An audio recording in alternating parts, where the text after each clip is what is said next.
Hello and thanks for joining us on this Sunday evening for our newscast. I'm Daniel Che.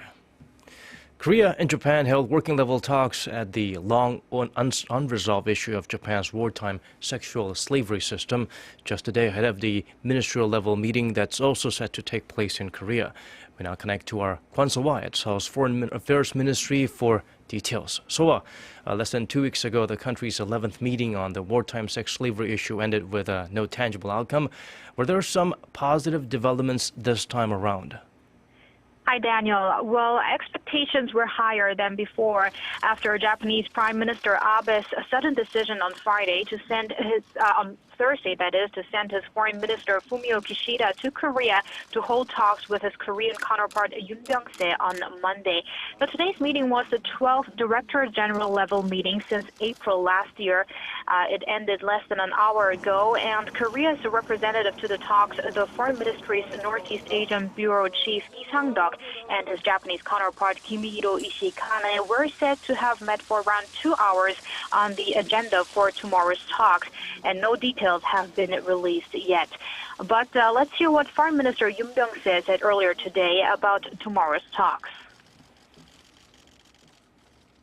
The negotiations on the topic are accelerating more than ever before, especially after the Korea-Japan summit last month.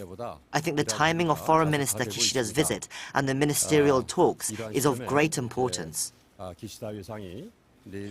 so for tomorrow's meeting, can we keep alive our hopes for an agreement? Daniel, there has been speculation about a breakthrough in the wake of Japan's reaction to two recent court decisions in Korea. A court in Seoul cleared a Japanese reporter of defaming Korean President Park Geun-hye, and Korea's constitutional court dismissed a complaint by a Korean woman against the constitutionality of a 1965 bilateral treaty. But on the Korean side, there have been doubts about Japan's sincerity, especially after Japanese media reports on Japan's attempt to move a symbolic comfort woman statue away from the Japanese embassy in Seoul. According to Seoul, that is not an option at all. Also, there has been no change in Korea and Japan's basic stances. Seoul wants a formal apology and compensation from the Japanese government to the comfort women, and Tokyo says it wants to approach the issue on a humanitarian level, meaning some form of compensation could be offered to the women, but it would not come from the government. So we will have to see what's going to happen tomorrow. That's all I have for now. More updates in our later newscast. Daniel?